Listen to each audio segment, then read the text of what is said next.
Okay, you guys, so Sarah sent me a message over on Twitter saying that she noticed that someone posted this over on Reddit.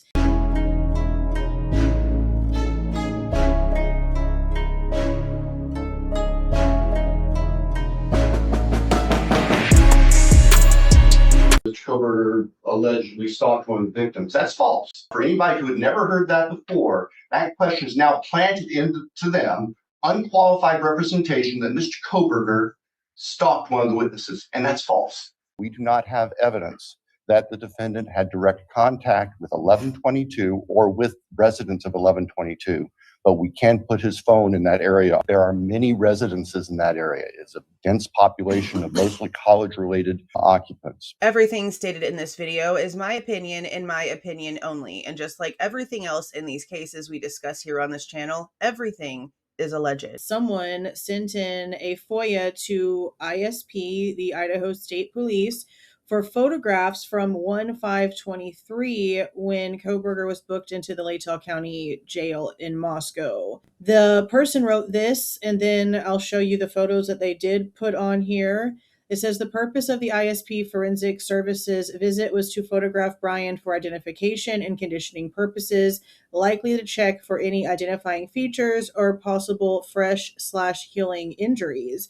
I was given 25 out of a total of 47 images due to Idaho code, and then it lists the code, prohibiting the release of certain photos taken. I'm pretty sure there was some of him with no clothes on, so that's understandable. Here are some of the ones I received. I chose accordingly as some of them are pretty similar. My request took just shy of 2 months to be completed. If you would like to repost, please give me credit. Thank you. And then it says that they added a watermark because of the time it took for them to organize them and request them themselves. And if you wish to request them, you can do so through the ISP website. Well, I've spent shit tons of money. We have spent shit tons of money and put lots of time and effort into lots of things. And I don't watermark my very expensive information that gets put out there to the public. I will just say that. So this is the first one that they have up here.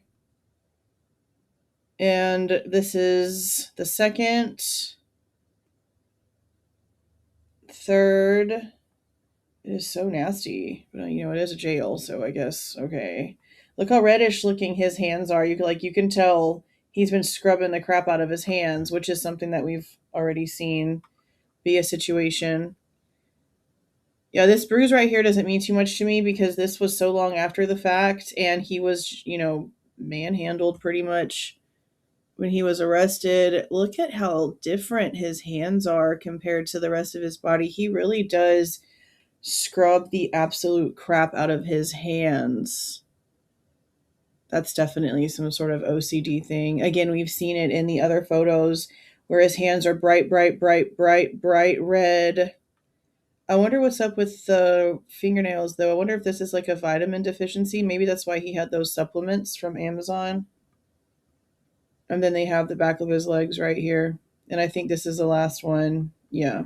This is in the Idaho 4 crime discussion Reddit, and a person that has the screen name of fun-age-758 that is listed as a moderator is the one that posted these. Now, I don't see a link to where we could see the 25 out of the 47. They did say that they only posted the ones they posted because the majority of them were similar. That's quite a few that we're not seeing. But again, this was so long after the crime that any bruises and things like that would be probably from the arrest and from all the shuffling around, especially like with this spot right here on his arm. That's pretty much where you get grabbed by the officers as you're being like held down the hallway or walked down the hallway. That's how we've seen it. So that doesn't really mean a lot to me either. But his hands, like you can just tell that he overly scrubs. That cannot be healthy.